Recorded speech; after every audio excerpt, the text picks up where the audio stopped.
to Update DPW, a seasonal look at your Department of Public Works. Joining me, as in the previous episode, is the recycling coordinator for the City of Quincy. That would be Tom Henry. Tom, happy spring and welcome. Happy that spring has sprung, and we're happy to put winter behind us. So a pretty successful winter all in all for the DPW. Managed the few storms that we did have very well, and happy to move on. Nice to see the warm weather come. Right, I agree. And just not leaving winter entirely yet, obviously not as much snow as we have had in winters past. That plus the fact that there were actually some warm temperatures during the winter, and DPW crews were able to do some work on the roads. They sure did. They kept busy all winter, and now it only gets busier as we go into spring. So there were some tricky storms, where we were forecasted to have quite a bit of snow, and it didn't necessarily turn out to what was anticipated. But with that said, the DPW always puts safety first, so they deploy whatever assets they have to make sure residents get home as safely that evening as they did the morning when they left to work. So we always err on the side of caution to make sure the streets are clear. This is the spring episode, and you have a spring tie, I would say. So why don't you show everybody the tie? I sure do. Yes. I sure do. Today is the one-day delay opening day, but I broke out the baseball tie for today's event. So quite it gets worn once a year, and this is the day. So good timing. Yes, absolutely. Go Sox. Go Sox. I'm holding up for folks to see. This is the DPW newsletter that has just come out. A lot of information that we are going to be speaking about today is from that newsletter. Folks can access this on the city website, and that is quincyma.gov, correct? That is correct, and it will also be mailed out to residents. It was in the post office as of yesterday, so the mailing is going out, and they should receive it next week. Special thanks to Lisa Mola and Erin Glennon, who were quite helpful in assembling and putting it all together, to assist me to get it to this point and out to residents. But it's packed filled with information and very important information. So no lack of avenues to get the information of the Department of Public Works to folks. We have this program and, of course, the newsletter. So let's talk about recycling. And yes. I guess, first of all, talk about the pandemic and how both curbside collection of waste and recyclables has increased. Yes, we continue to see, the steady increase since the pandemic. So it's been going on for a year right now.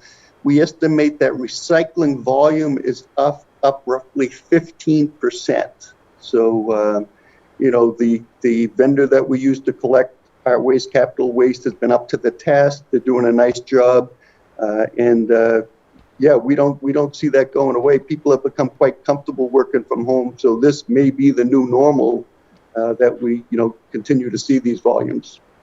Now there are 3 R's of recycling. So maybe you could go over those for us. Correct. So the 3 R's are reduce, reuse, and recycle. And probably the most important one is reduce. So we always concentrate on recycling, but if we could simply use less material, it would lead to less recycling and ultimately save taxpayers money. So right now there's a big push.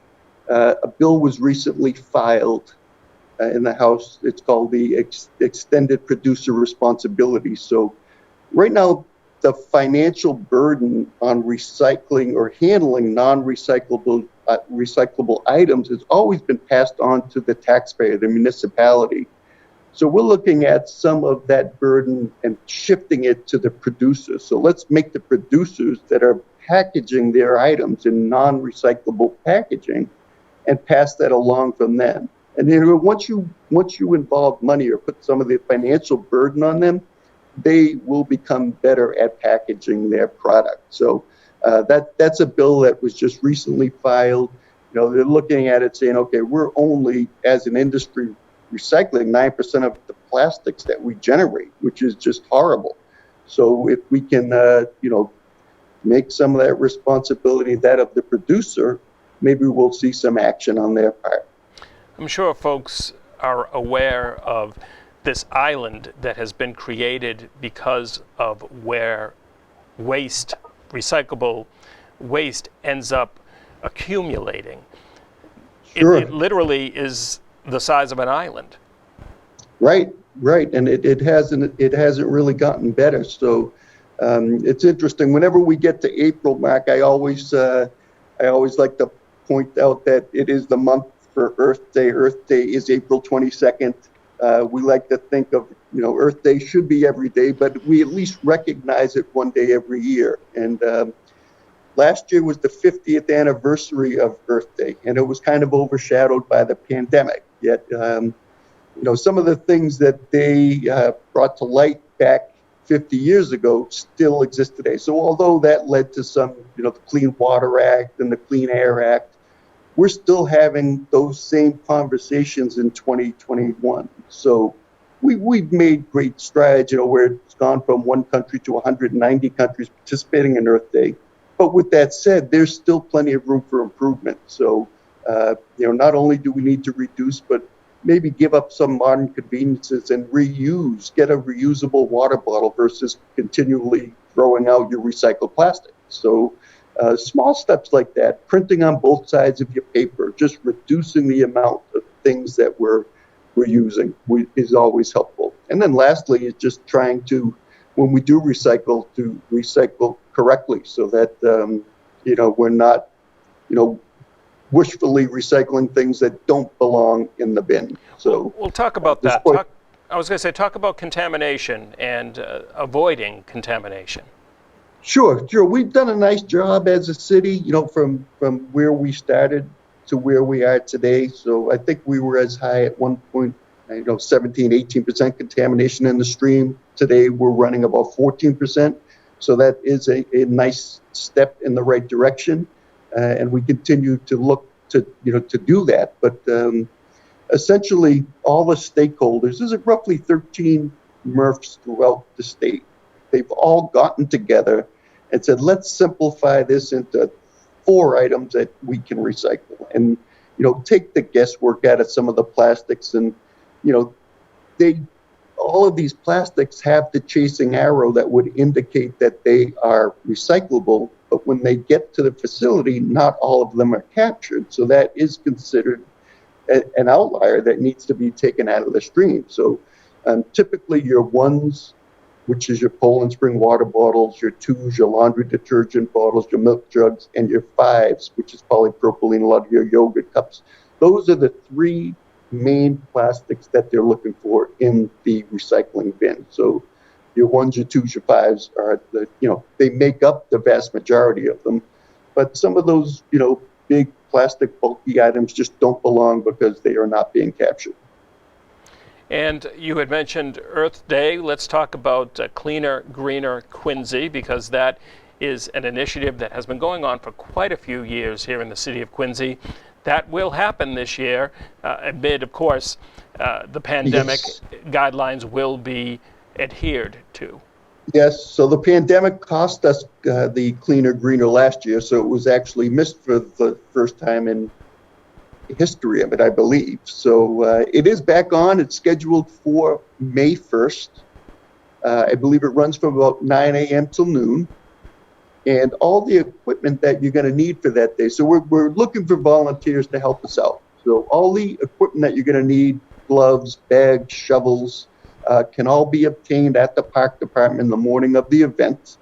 And then additionally, the week before, there will be mulch distribution available. So if anyone wants to get some mulch that they can clean up flower beds and things of that nature, they can contact the park department and they'll arrange to have some mulch dropped off so that, we can beautify the city. So people are quite passionate about it. It's always a successful event.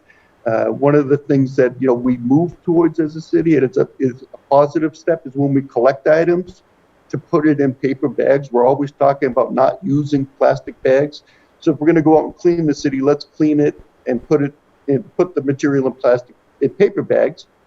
We then will take the paper bags back to the DPW yard, open them up, and kind of separate it so we can capture the recyclable items out. If we've got some compost and old wood, we'll put that in a different pile, and then whatever remains will be treated as MSW or trash. You know, you mentioned, as we're talking about recycling and reuse and cleaning up, compost. Folks can easily compost at home their food waste. Are there compost bins available? There are compost bins available. It's one of those things, again, for quite a while, the DPW was closed down to the public because of it. So last year was kind of a dead year for that. But we do have a small inventory of barrels here. The cost is $25. You can pay by cash, credit card, or check. The credit card processors do put a small fee on top of that $25. And so those are available. Just come down to the DPW office and make arrangements to pick one up. I'd like to talk about fats, oils, and grease because that clogs drains, that clogs pipes. So what should folks do with fats, oils, and grease? Yeah, they should definitely avoid putting any of that stuff down the drain, just to avoid problems with their plumbing and then avoid problems in the city lines as well. So we ask that you, maybe put it into a separate jar, let it harden, wipe out your dishes before you put the fats or oils down there, and just keep them separate from your drain. You'll only be causing yourself some problems in the long run.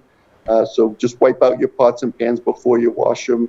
Again, isolate the fats and the greases. And the same thing goes for the flushable wipes. So, we've seen quite the use of those since the pandemic has gone up quite a bit. And some of the containers don't clearly spell out that wipes should not go down your toilet. So, we're asking that you take those and treat those as trash. Please do not flush them. Well, some simply say flushable right on the front. Right. So it can be confusing. It is confusing, but again, err on the side of caution and keep them out of your drain. The reuse of bacon grease is interesting, right? You could save it in a jar and use it later on during another cooking session. Absolutely. We were talking about it's kind of old school. Everyone thinks back to maybe spending some time with your grandparents where they'd take one of their old coffee cans and fill it with the bacon grease, stick it in their freezer, and then repurpose it and reuse it for additional recipes. Very smart, those elders. Let's talk about tires and recycling of tires. And of course, this time of year, a tire that's left out in the yard collects water and often is a breeding ground for mosquitoes. That is correct. So it's a nice service to have. The Norfolk County Mosquito Control will come by, and as long as the tire is off of its rim, they will take those tires away free of charge.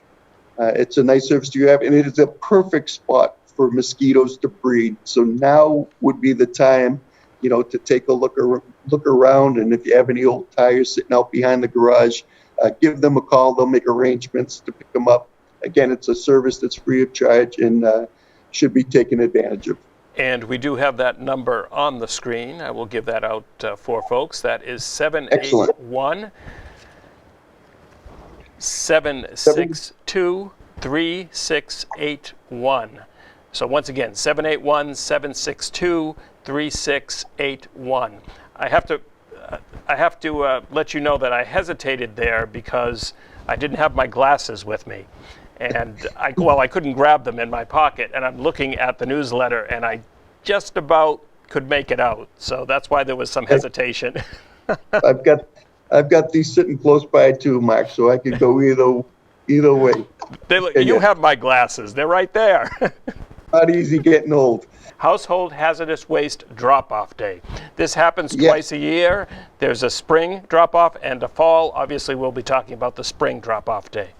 Yes, June 5th. It's always a very popular event. It's held between 8 a.m. and 12 p.m., so a pretty narrow time frame. But last year, we managed to accommodate over 400 vehicles on that day. And I think a lot of people, again, due to the pandemic, had plenty of time on their hands to clean out their garage and basement. So, we saw items that maybe have been sitting around for the last 20 plus years come through the household hazardous event. So I'm looking for that to be a very busy day, and it's always important that you do the right thing with those type of items. So, one of the things, Mike, that's always, we've always, in the past, we have collected latex paint at those events, and we're really looking to move away from that. Latex paint, which is your traditional household interior, exterior wall paint, is not considered hazardous.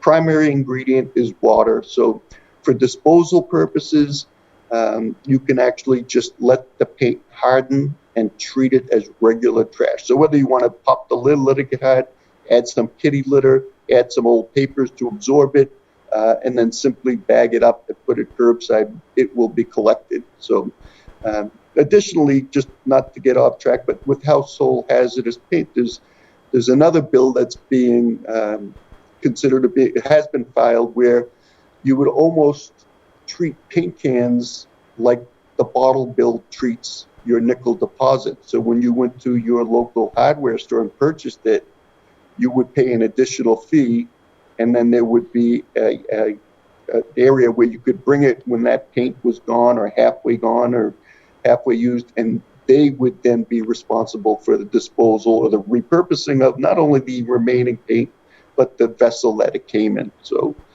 just more good news about avoiding landfill waste, diversion and getting it out. So that's something else to look forward to. These things don't move quickly, but things that we're thinking of. Just getting back to the actual day, will there be a paper shredder there as well? Yes, there will. So that, again, is a free service. One important thing is, if all you have is paper and you don't have any household hazardous waste, you can actually enter the DPW yard from a different area and come right to the recycling truck. So don't feel as though you have to wait, half an hour in line to shred your paper. You can come in. There's a separate little entryway that will have for paper shredding only. We're still going to follow COVID protocols. So as we did last year, we're going to ask people to stay in their cars. I know we're getting close. I know the vaccine is by June, hopefully, the vast majority of us will be vaccinated. But we're still going to, unless something changes between now and then, we're going to ask people to remain in their vehicles, to wear their mask, and just drive up. And it's actually a nice service. So between the staff at the DPW and the folks at Clean Harbor who handle our material, they'll take it out of the vehicle for you. And while we have a page up, I'd like to talk about that is how to handle your items that you would like to bring down to the household hazardous waste drop-off day. So pack your car and drive directly to the site. Tighten caps, leave materials in original labeled containers. Pack in sturdy boxes and pad with newspaper. Separately pack oil, paint, pesticides, and cleaners. Never mix chemicals. Never smoke in the vehicle. All great advice. And then they will have chemists on site that will identify what chemical is contained in those containers, and they will handle them accordingly. We should also mention that, again, we are doing this program. This program will air on QATV's Channel 8 and Channel 9 in Quincy. It will be on our website as well, and that is qatv.org. But the city website has this information, all information about the DPW, maybe things we won't get to. And for folks to access that website, that is quincyma.gov. And they can simply go to the DPW homepage. Correct. Yes. So we're never hesitate to reach out to us, whether it's via phone call or going out to the website. And any question that you have, we're here to answer. So please never hesitate to call rather than doing something that may be incorrect. Well, let's actually go over some contact information, maybe a phone number and an email address if folks have questions as well. Sure. My direct line is 617-376-1954. And again, you can always go to the website at quincyma.gov, which has, it's a wealth of information. Very good. Street sweeping, we're just about halfway through. We're recording this, as you had said, on the postponed opening day. That would be April 2nd for baseball. But we've already done a few days of street sweeping, so let's talk about that. That is correct. So street sweeping commenced on March 29th, and wards 1, 2, and 3 will be completed as of today. And then next week, as we move into the 5th through the 9th, we'll capture wards 4, 5, and 6. So we're well underway, and again, right on schedule. I guess the next big thing is, and we've been getting a number of calls, is yard waste collection. Of course. Where March was such a nice month and a dry month, I think plenty of people have gotten a jump start on cleaning up their garden beds and raking their yards. So we're anticipating a very busy collection in the month of April. So happy to report that yard waste collection will be every week in April and also the first week of May. And then we move to an every other week collection. That information is also up on the website. It will be in the newsletter when you receive it at your home. So if you want to cut that out and pin it up on your refrigerator, you'll have that handy. But again, we've been getting a number of calls on yard waste collection. So looking forward to getting that going. Very good. And we will talk about curbside collection of trash right now. And of course, Capital Waste is the current vendor. If folks have computer monitors, TVs, appliances, those can be put curbside, but a call does need to be made to Capital Waste. That is correct. So we request that you call 24 hours in advance of your regular trash pickup day. The number is 617-376-7556. That is direct to Capital Waste. If you ever encounter an issue while dealing with Capital Waste, you can feel free to call the DPW. They will also assist you. It is really a nice service for Quincy residents to have that as part of our contract with Capital. So we pick up bulk items curbside with the trash truck, but any of the items that you mentioned, your household appliances, dishwashers, washers, dryers, we will take them separately via a box truck and recycle those. And I guess lastly, if we could talk about the DPW yard and the hours of that operation. Okay, so the DPW yard is open Monday through Friday, 7:30 to 3. And then beginning this Saturday, Saturday is the grand reopening of our Saturday schedule, and that goes from 7:30 to 2:30 on Saturdays. So please avail yourself to that. We do have single stream dumpsters down there available for your recyclable material. And also you can bring your yard waste, your electronics, your TVs, your computers, if you choose not to have those items collected curbside. There's always somebody there at the gate to assist you. So there is another option. Yes, there is. Yes, there is. Well, Tom, I think we've covered the spring season quite well. I want to thank you for providing all the info. Is there anything that I've missed? No, I think you've covered it all. Obviously, with the spring coming, you're going to see road construction projects, sewer line projects, water main projects continue to go on as they do each and every spring and throughout the summer. Well, once again, Tom, thank you for joining me and joining us here at Quincy Access Television and getting your message out using QATV as a vehicle. No, we appreciate having it available to us, Mark. Thank you for having me, and I wish you and your family a very happy Easter. Yes, you and yours as well. And maybe later on I'll check with you on the score of the Sox game. Excellent. Excellent. Sounds like a plan. Take care, Tom. All right, Mike. Yeah, have a nice day. You too. Thank you at home for watching. You have been watching a program of Quincy Access Television. Please continue to watch QATV for more locally produced programming.